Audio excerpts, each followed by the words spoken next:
50,000 গাছ আমরা লাগাবো।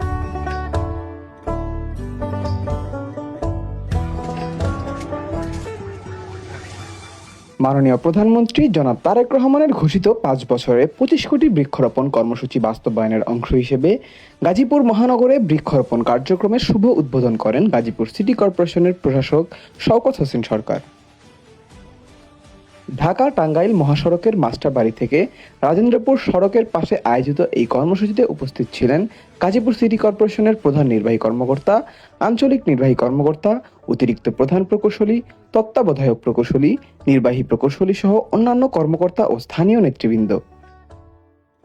উদ্বোধনী অনুষ্ঠানে প্রশাসক জানান, আজ থেকে গাজীপুর মহানগরের বিভিন্ন এলাকায় 1 বছরের মধ্যে 50,000 বৃক্ষরোপণের কর্মসূচি বাস্তবায়ন করা হবে। আমরা গাজীপুর সিটি কর্পোরেশন আমাদের এই বছর 50,000 গাছ আমরা লাগাবো। এই উপলক্ষে নিম, আম, কাঁঠাল সহ বিভিন্ন ঔষধি, ফলজ ও পরিবেশ বান্ধব গাছের চারা রোপণের মাধ্যমে কর্মসূচির সূচনা করা হয়। তিনি বলেন, গাজীপুর সিটি কর্পোরেশনকে একটি গ্রিন সিটি হিসেবে গড়ে তোলা এবং মাননীয় প্রধানমন্ত্রীর কাছে দেওয়া প্রতিশ্রুতি বাস্তবায়নের লক্ষ্যেই এই উদ্যোগ গ্রহণ করা হয়েছে। প্রশাসক আরও বলেন, পরিবেশের ভারসাম্য রক্ষা, জলবায়ু পরিবর্তনের প্রভাব মোকাবিলা, প্রাকৃতিক দুর্যোগের ঝুঁকি হ্রাস এবং নগরীর তাপমাত্রা নিয়ন্ত্রণে বৃক্ষরোপণের কোনো বিকল্প নেই।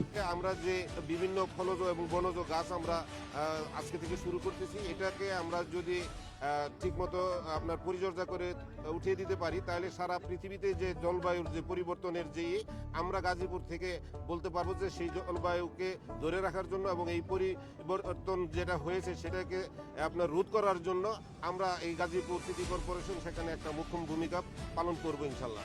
সবুজ, পরিচ্ছন্ন ও বাসযোগ্য গাজীপুর গড়ার প্রত্যয়ে বৃক্ষরোপণ কর্মসূচি চলমান থাকবে বলেও তিনি আশাবাদ ব্যক্ত করেন।